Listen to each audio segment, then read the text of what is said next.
Hey guys, hope you're doing well out there. It's time to check in with shares of Block Incorporated, previously known as Square, and this company, after they reported their Q4 results a couple of days ago, shares cratering about 18% on Friday. We'll take a look at their Q4 results. We'll also take a look at the guidance and the outlook this company provided for the upcoming quarter and the full year. We'll talk about now the fact that the valuation has come down significantly, now just at 15 times a forward earnings multiple, and basically all the hype and the air has been let out of the stock. Does it make sense to finally take a crack at Block, otherwise again known as Square? We'll take a look at their financial metrics, and when we get to the technicals, you'll see this company has basically been in a holding pattern for about 3 years, and if you stretch it all the way back, maybe as far back as 2018, you've been making sideways consolidation. So we'll highlight some levels from a technical perspective where it could make sense to take a crack at shares of Block Incorporated. If you're new to the channel and find this type of content valuable, be sure to hit that like and subscribe button below. It would be much appreciated. Shares of Square up just 6% over the past 1 year, and it's actually terrible performance if you've held this one over a longer 5-year time period, as you're down nearly 18%, and from your all-time highs well closer to $300 a share. I mean, you're well off those highs, and because you're off those highs, the valuation for this name has continued to come down, especially as they've been ramping up profitability over the past couple of quarters. And so on a forward multiple basis, you're looking at just 15 times a forward earnings multiple, and from a valuation perspective, underneath a $50 billion market cap. So keep that in mind as we walk through these financials. There could be some opportunity, maybe from a perspective of going long in this name after now all the hype and all the air has been let out of this stock. Now, Q4 revenues came in at $6.03 billion. That is growth of just 5% year over year. That did come in with a miss on Wall Street estimates by right around $230 million. They also came in with a non-GAAP bottom line miss of right around 16 cents. So these two numbers could be one of the reasons why you saw shares basically tumble on the day, the fact that you got a double miss. The other reason could be the fact that you got slightly muted guidance, at least for the upcoming first 2 quarters of fiscal 2025. So for the first quarter, they're guiding for gross profit to come in at $2.3 billion. That would be year over year growth of right around 11%, and then adjusted operating margin of right around 19% for the first quarter. As you get throughout the year into fiscal 2025, tends to get a little bit better over at this company, as they're guiding for gross profit growth of about 15% and operating margin of about 21%. And this company really emphasizes on trying to hit the rule of 40, which, look, if you don't know, the rule of 40 for software as a service businesses is basically if you take the gross profit year over year growth plus the profit margin for a company, that should add up to roughly 40% for fiscal 2025. Block is guiding for roughly 35.5% on that rule of 40, so coming up a bit shy, but they did say in their guidance they plan to hit that rule of 40 in 2026, and even ending 2025 in that Q4, they plan to hit that rule of 40. So as you get into the next couple of quarters for this company, expect that either gross profit growth to accelerate, but in my opinion, probably that operating margin to continue to expand for this company as they move on into the year. But for the upcoming quarter, even for the upcoming 2 quarters, that growth is expected to be relatively muted, as you're expecting just 4% growth in Q1 on that revenue side, accelerating up to 7% in Q2, and then once you get into Q3 and Q4, that's when you're expecting that mid to low double-digit growth on that revenue side. And look, even double-digit growth for this company isn't as exciting as it once used to be, and I think that's the main story over at Block. That's one of the reasons why you've seen this huge decline in shares, apart from just bad management by Jack Dorsey over at this company, which, look, is a separate thing we'll talk about. But the other reason is that growth rates have pretty much come to a small fraction of what they once used to be, and anytime growth rates over at a growth company begin to dwindle, well, that's when you see growth investors really get spooked and get out of the shares. We saw that same thing with the trade desk. As growth rates begin to slip, well, a growth stock doesn't tend to hold that same multiple it once did in the past. Now, the other catalyst, there's one possible catalyst for Square stock in at least the medium to near term, and that could be the fact that this company could be included in the S&P 500. And so this is coming off of Matthew Siegel on X, and he noted that in order for a stock to be added into the S&P 500 index, 6 main criteria must be met. The first one being the market cap should be more than $18 billion.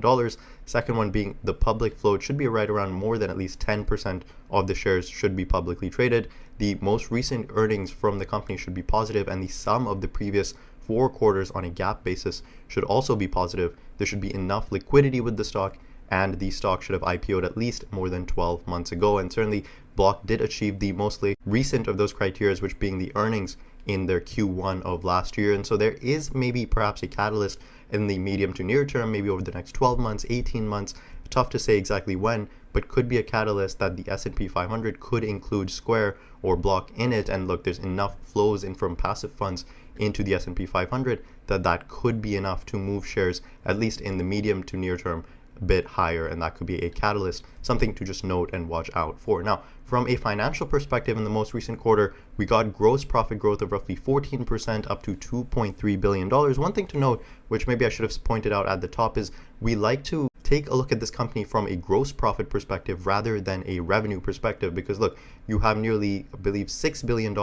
in top line revenues for the most recent quarter, but when you get to gross profit, it's just $2.3 billion. So there's a big disconnect between the gross profit and the revenue for this company. And when we take a look at the statement of income, we'll point out some of those reasons. One of those reasons is because this company tends to recognize a lot of Bitcoin revenue on their top line, but as you take a look at the margins on the Bitcoin side of their business, it's very, very small, simply because they're sort of scraping a little bit from that Bitcoin mining. And so I tend to pay attention more so to the gross profit for Block or Square, simply because that is a bit more telling on how this company is going forward. The revenue line for this company tends to be a bit more inflated simply because of those Bitcoin revenues, which are, again, very, very low margin. Now, 14% growth year over year, which is decent, but as you take a look at the past 4 or 5 quarters on gross profit growth, it's certainly the slowest growth we've seen over at this company. And just a year ago, they were growing roughly at 22% on the gross profit side. Again, this is for the overall business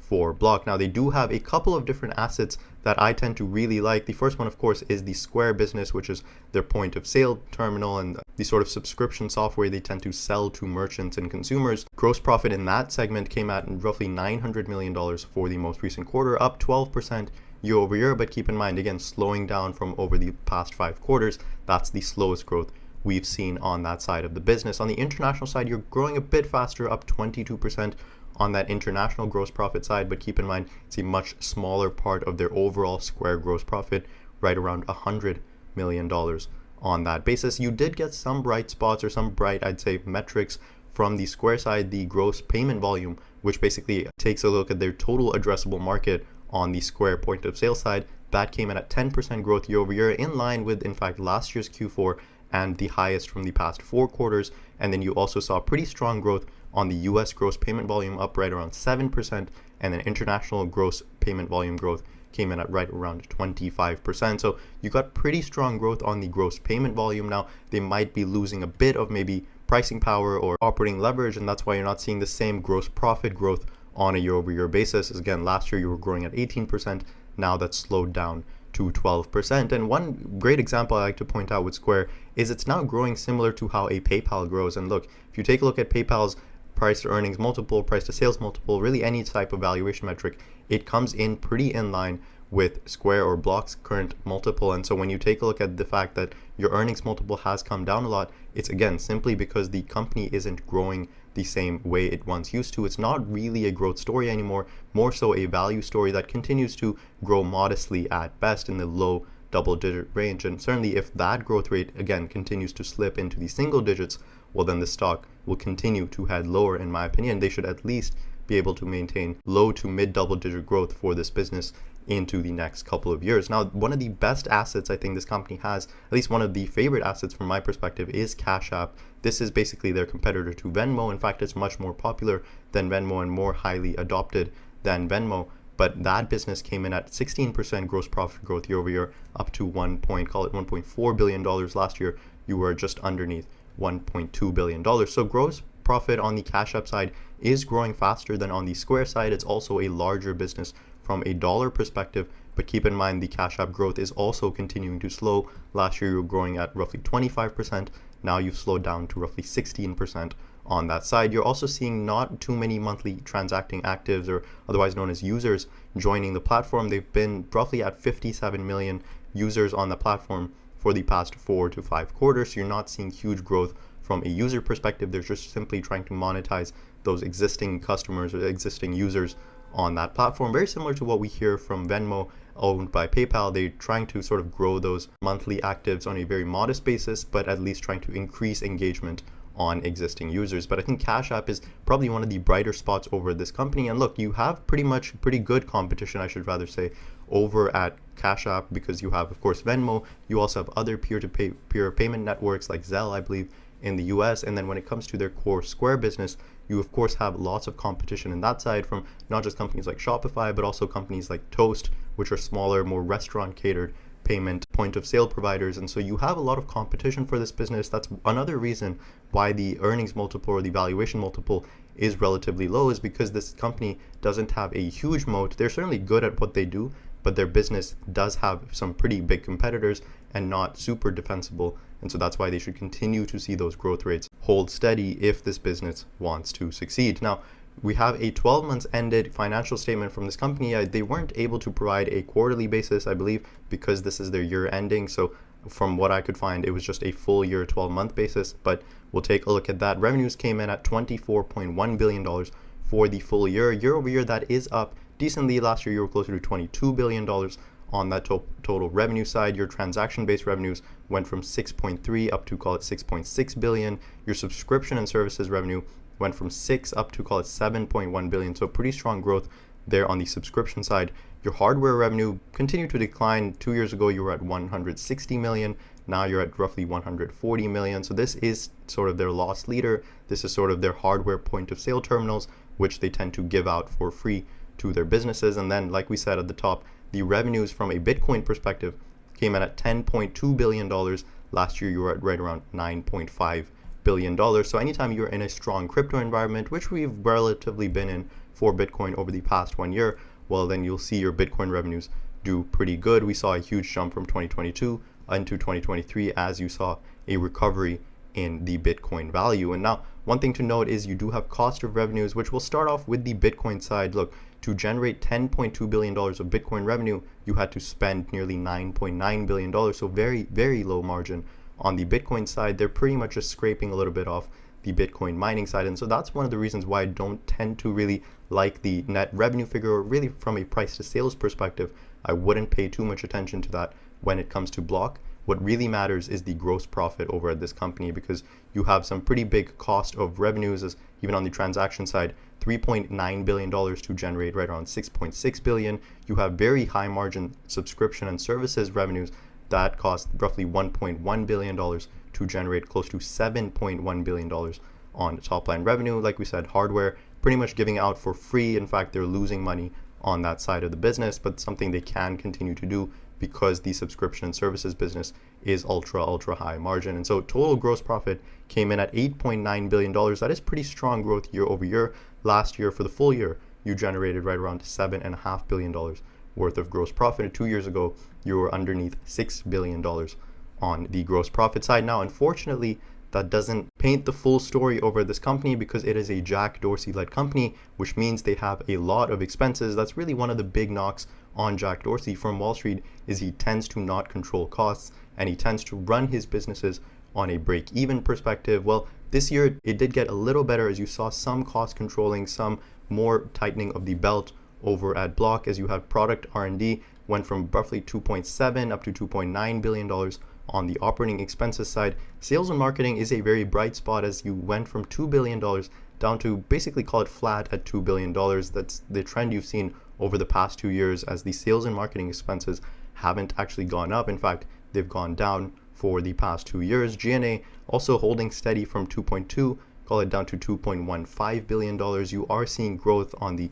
transaction and loan losses, which tends to relatively rise in line with the revenues, as you have more customers on the Cash App and more customers transacting with the Square terminal. You tend to put aside a bit more money for transaction and loan losses on the operating side. And then you have some Bitcoin impairment and amortization expenses. But all things considered, about $8 billion in total operating expenses. So you have, call it, 8.9 of gross profit. You take off 8 billion in operating expenses, and you're left with $900 million in operating income. This is the number I would really pay attention to for Block. Basically two numbers. One is gross profit and the other is operating income. That tells you how the core business is running. There's a lot of other numbers this company tends to provide, but those are the two that I would focus on the most. And so year over year, you take a look at your operating income. It went from a loss of 300 million now to an operating income right around $900 million. So if this company can continue to scale out the operating income in this fashion, well, then that's certainly a good sign. That's probably a telling sign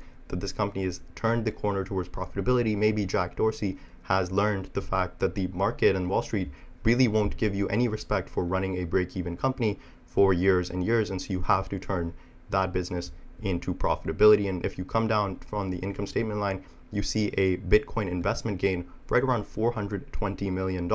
And that certainly makes your net income look pretty juicy at right around $1.4 billion. But keep in mind, again, Bitcoin tends to swing. And so maybe one year you'll see a loss on that Bitcoin investment. Some years you'll see a huge gain. And so I tend to focus more so on the operating income side. The other thing to note, though, is you got a one-time huge income tax benefit right around $1.4 billion. And so that made your total net income coming at $2.9 billion. Again, last year, you were pretty much break even on a net income perspective, and switching that to $2.9 billion of positive net income, certainly a big thing. Keep in mind, a lot of that is from a one-time income tax benefit, also from a Bitcoin investment. So $900 million of operating income is really what you have to show for this company for the full year. And again, on a $50 billion market cap, that's not a lot. So this company still, believe it or not, from an operating perspective, has room to grow into its valuation. They are certainly trending in the right direction, and so those are some good signs. But this company still, in my opinion, actually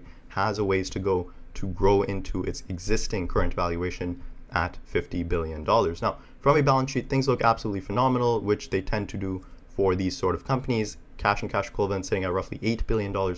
Last year, you were closer to $5 billion. You also have some marketable securities. Keep in mind, Square or Block really is a large owner of Bitcoin. And so whenever you see the asset value of Bitcoin continue to increase, that will show up on their cash and equivalents line. And really, if you see the valuation of Bitcoin decrease, you'll see the cash and equivalents begin to dwindle over at this company. So something to just keep in mind, the company does tend to hold a fair amount of Bitcoin. And then from a debt perspective, you have about $1 billion of short-term debt, another 5.1 on the long-term debt side. So all in all, $6 billion of debt. You have about $8 billion to offset that with cash. So from a balance sheet, nothing to really be concerned about. And from a cash flow perspective, like we said, $2.9 billion of net income looks absolutely fantastic when you especially paint it up against last year's net income, which was a loss. And 2 years ago, you were burning through about $500 million. But keep in mind, $1.9 billion of that is from an income tax benefit. You also got a Bitcoin impairment benefit as well on that line. So you come down to operating cash flows of $1.7 billion. One thing to note, though, before we jump all the way down, is stock-based compensation. Again, a Jack Dorsey company is great for himself, is great for executives, is great for employees, because they tend to get paid a fair amount. And so you want to take a look at the stock-based compensation and see how that's trending. And you see actually year over year, it was pretty much flat, in fact, slightly down on a year-over-year perspective, and that is good to see. Even in fact, 2 years ago, you were at roughly $1.1 billion. Now you're up just at $1.3 billion. So this company, from a operating expenses perspective, is certainly showing signs that they're looking to control those expenses, control those stock-based compensation, and begin to be a bit more Wall Street friendly, which again is a good sign for an investor if you're trying to step into this company. Now, from a free cash flow perspective, it looks pretty good. You had $1.7 billion of operating cash flows and about $150 million in purchase of property, plant, and equipment. So you're looking at roughly $1.5 billion of free cash flow. That's for the full year 2024. And well, what do they do with that? They actually didn't do a lot with that. In fact, they issued $2 billion more worth of debt. And then you come down here to the repurchase of common stock. They bought back the stock to the tune of roughly $1.2 billion. So look, this company generated a fair amount of free cash flow for this year, but they still took on a bit more debt. They bought, I believe, some more marketable securities to the tune of roughly $2 billion. And then they did a buyback to the tune of $1.2 billion as well. But again, keep in mind, your stock-based compensation was more than this. And so this repurchase of common stock really is just offsetting your share-based compensation. It's not really eating in to the total outstanding shares, at least at the current time. But if this company can continue to generate more and more free cash flow, certainly get to a level where PayPal, like you're generating close to $6 billion of free cash flow for the full year, well, then they can continue to step up the share repurchase, maybe perhaps even spit out a dividend if Jack Dorsey can stomach that sort of capital returns to shareholders in the future. But again, all things considered, your cash balance went from 9 billion up to 13.2 for the full year. So all things considered, you had a pretty good financial year over at this company. From a operating perspective, they are moving in the right direction. The more important thing for this company, I think, is the cost controls. And well, they're showing they can absolutely do it, as your operating expenses didn't really balloon the same way they once have. And so if they can continue to grow, continue to hit that maybe rule of 40 sometime in 2025, at least in 2026, well, then there's some cases fundamentally that this company, now that all of the hype and the excitement has been washed out from the stock, could make for a fundamental buy at some point. Certainly they have to show that they can continue to trend in the right direction. Now, from a technical perspective, it's basically gone sideways over the past 2 years. I mean, you can come back to February of 2022. You were sitting here at basically the $85 level. Right now, you're sitting underneath that at about $67, $68 on the day. Now, one thing to note, though, is from a medium to call it short-term perspective, you could make the case that shares are making a pattern of higher highs and higher lows. You've confirmed a high here back in July of 2023. You confirmed a higher high, and then more recently at $100, you confirmed another higher high, and all of those have been tested and confirmed with higher lows as well. So if you are sort of bullish on this name, you could make the case that shares of Square are beginning to be in an uptrend, and you're once again come down to test the bottom end of that uptrending range. So maybe if you can get a couple of green candles to maintain this level over the next couple of days, you could actually make a case that shares are a buy here at $70, at least in the short term, in order to maybe hopefully make another future higher high above your previous set of highs over $100 a share. If you can come up here closer to maybe $110, $112 a share, well, that would be a bullish sign for this name. And so if you want to make that trade, you probably want to wait a few days because you got a huge washout down nearly 18%. Wait a few days for a couple of candles to be posted here. If it maintains this level, well, then you can make a trade, step in here, set a stop loss probably right here at $66, probably not much lower, maybe $65.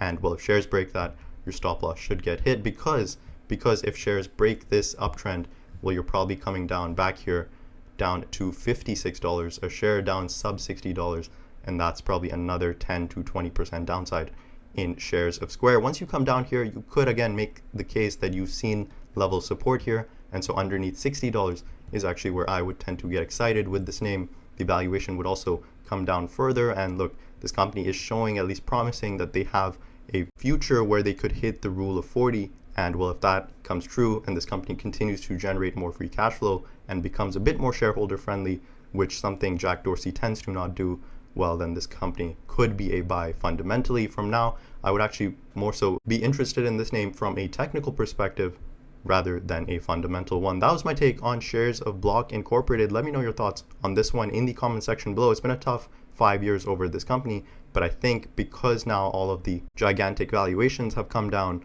and the growth rates are beginning to normalize, I think you'll have a new set of investors that are a bit more value focused, a bit more shareholder friendly focused, begin to enter the name. And I think that's actually a good thing for a company like this. Let me know your thoughts on this one in the comment section below. As always, thanks so much for listening, and I'll catch you guys in the next video.